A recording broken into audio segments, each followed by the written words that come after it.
శుక్లాం వరదరం విష్ణుం శశివర్ణం చతుర్భుజం ప్రసన్నవదనం ధ్యాయేత్ సర్వవిజ్ఞం ఉపశాంతయే. ఓం శ్రీ గురుభ్యో నమః. నమస్తే అండి, నేను మీ రామకృష్ణ హాన్, ఆస్ట్రో న్యూమరాల్స్ని. అందరూ ఎలా ఉన్నారు?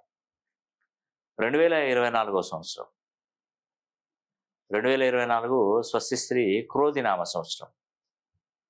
మనకు ఈ ఉగాది నుండి కొత్త సంవత్సరంలోకి మనం ఎంటర్ కాబోతున్నాం. నేను చెప్తున్నటువంటి రాశుల జన్మ ధన్యమైందండి. వీరు కోట్లకు పడగలెత్తబోతున్నారు.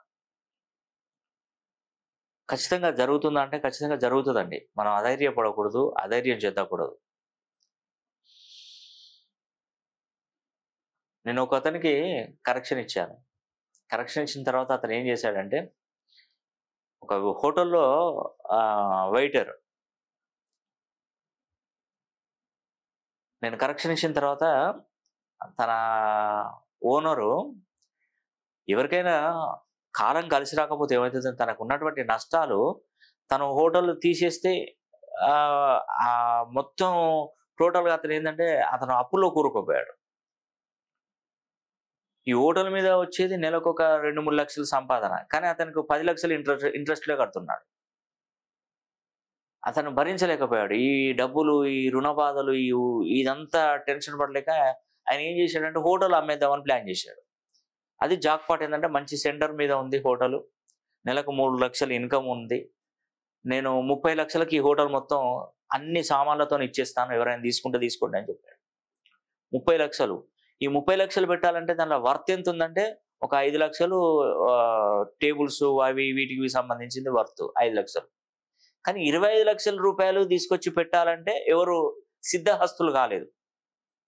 తీసుకొచ్చి ఆయన 30 లక్షలు ఇక్కడే ఉందిలే మనం పెట్టుకోలేము 30 లక్షలు అనుకుంటున్నారు.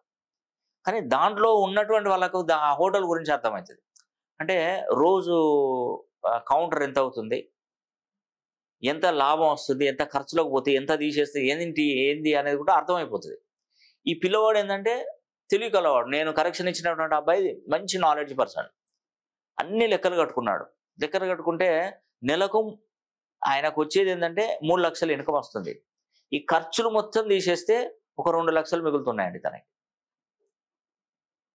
2 లక్షలు మిగులుతున్నాయి. ఈ ఖర్చులు, వాటికి రెంట్లు కానీ దానిలో ఉన్నటువంటి వాళ్ళకి కానీ అందరికి ఇచ్చేస్తే ఒక 2 లక్షలు మిగులుతున్నాయి. అది ఈ వీళ్ళకు ఎక్కువగా ఖర్చులు పెడుతూ ఉంటే, వాళ్ళ ఓనరు దీంట్లో నుండే డబ్బులు ఎక్కువగా ఇష్టం ఉన్నట్టుగా ఖర్చు పెట్టడం, ఇవన్నీ రకరకాలు చేసినా కూడా మినిమం 2 లక్షలు అయితే మిగులుతున్నాయండి. అతను ఏం చేశాడంటే, సార్ నా దగ్గరకు కరెక్షన్ తీసుకున్నారు కదా, నన్ను ఒకసారి అడిగాడు. నేను పైసా కూడబెట్టుకొని దాచుకొని ఇబ్బంది పడి నానా తంటాలు పడి నా దగ్గర 20 లక్షలు ఉన్నాయి సార్. నేను ఇల్లు కట్టుకుందామని నా ఇల్లును డబ్బులు కూడబెట్టాను. నేను ఇల్లు కట్టుకోవాలా, ఆ హోటల్ తీసుకోవాలా సార్ అని ఒక మాట అడిగాడు. నేను తాళపత్ర గ్రంథాలు మొత్తం నా దగ్గర అతి పురాతనమైనటువంటి తాళపత్రాలు ఉంటాయి.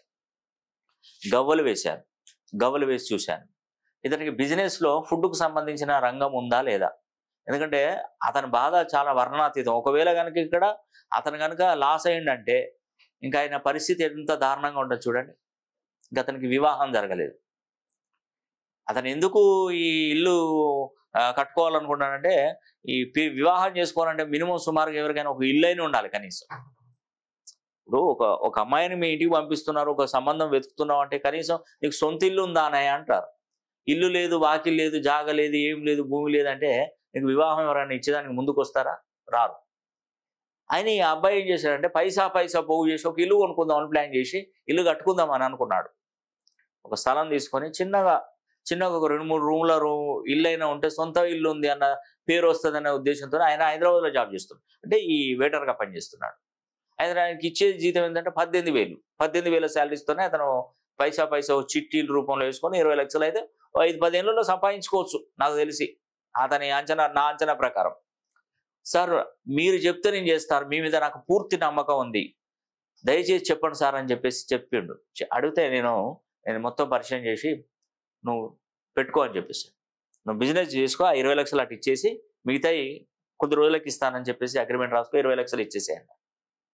వాళ్ళ ఓనర్ ఏం చేశాడంటే, పాప ధర్మాత్ముడు, 30 లక్షలు నీ దగ్గర వద్దు కానీ నాయన నువ్వు నాకు 20 లక్షలు ఇవ్వమని చెప్పాడట. ధర్మాత్ముడు అతను. ఆ 20 లక్షలు తీసుకుపోయి ఆయన చేతిలో పోశాడండి. ఆ హోటల్ మొత్తం తీసుకున్నాడు. అలా ప్రాపర్టీ ఏమున్నదంటే ఒక 5 లక్షల సామాన్లే ఉన్నాయి. మిగతా 15 లక్షల లాభమే. గుడ్‌విల్ కింద ఒక 5 లక్షలు పోయినా కూడా ఆ మడిగకు ఇచ్చిన గుడ్‌విల్ 5 లక్షలు పోయినా ఆయనకు 10 లక్షలు మిగులుతున్నాయి. ఆ గుడ్‌విల్ అక్కడ ఉంటే ఇంకో 15 లక్షలు అయితే కంపల్సరీ ఉన్నాయి ఆయనకి. ఈ హోటల్ తీసుకున్నాడండి. హోటల్ తీసుకొని రన్ చేశాడు. ఈయనకు 2 లక్షలు మిగిలితే ఈయన 5 లక్షలు మిగిలే విధంగా చేసుకున్నాడు నెలకి. తెలివి అండి, తెలివితేటలు. నేను అనేది అదే. ఇప్పుడు అతని జాతకంలో 2 లక్షలే మిగులొచ్చు, కానీ ఇతని జాతకాన్ని పరిశీలిస్తే ఫుడ్ బిజినెస్ 100% నడుస్తుంది. 2/5 ఆయనే సంపాదన కాకపోతే సంపాదన. ఇప్పుడు హైదరాబాద్ మహానగరంలోనే ఒక మంచి అపార్ట్మెంట్లో ఉంటున్నాడు. అతను నా దగ్గరికి వచ్చి మినిమం ఒక 5 సంవత్సరాలు అవుతుంది, కోటీశ్వరుడు అయ్యాడండి. అతను జన్మ ధన్యం అయిపోయింది ఖచ్చితంగా చెప్తున్నానండి. అంటే ఎవరికి ఎప్పుడు చెప్పిరాదండి అదృష్టం. అందుకే మన జాతకాన్ని ఒకసారి పరిశీలన చేసుకోవాలి, మన పేరు బలాన్ని సరి చూసుకోవాలి. మీరు నమ్మకపోతే నేనేం చేయలేనండి. జాతకాన్ని మనం ఈ జాతకాలు లేవు, ఏమి లేవు, నేను కష్టపడి బ్రతుకుతా అంటే బ్రతకొచ్చు, తప్పులేదు. కానీ కష్టపడిన ప్రతి ఒక్కరూ బాగుపడుతున్నారా? మరి మీరే ఒకసారి ఆలోచించండి. మీరే ఒకసారి వేరే వాళ్ళ జీవితాలను చూడండి. ఒకవేళ కష్టపడే వాళ్ళనే అడగండి మీరు. ఏమైనా ఇన్ని సంవత్సరాల నుండి కష్టపడుతున్నా, ఏం సంపాదించామంటే ఆ కష్టం నష్టం మొత్తం దీనినే నా జీవితం ఆగమైపోయింది, ఒక కనీసం ఉండడానికి ఇల్లు లేదు, తినడానికి తిండి లేదు అన్న విధంగానే మాట్లాడతారు. కానీ కష్టాన్ని నమ్ముకొని బ్రతికిన వాళ్ళు, పైకి వచ్చిన వాళ్ళు చాలా తక్కువ మంది ఉంటారు. కానీ కష్టపడాలి. కష్టాన్ని నమ్ముకొని పైకి వచ్చిన వాళ్ళు అదృష్టంతో వస్తున్నారే తప్ప కష్టాన్ని నమ్ముకుంటే రావట్లేదండి. నేనేమంటున్నానంటే ఇటు కష్టాన్ని నమ్ముకోవాలి, ఇటు అదృష్టం ఉండాలి. ఈ రెండింటితో మనం పైకి రాగలుగుతాం. అంతేగాని ఒక కష్టాన్ని నమ్ముకొని బ్రతికితే మాత్రం పైకి రాము, ఎన్నటికీ పని చేయలేదు. నిజాయితీగా, ధర్మబద్ధంగా, న్యాయబద్ధంగా బతికినా మనం ఆ రేంజ్కి ఎదగలేమండి. దానికి మళ్ళీ అదృష్టం తోడు కావాలి.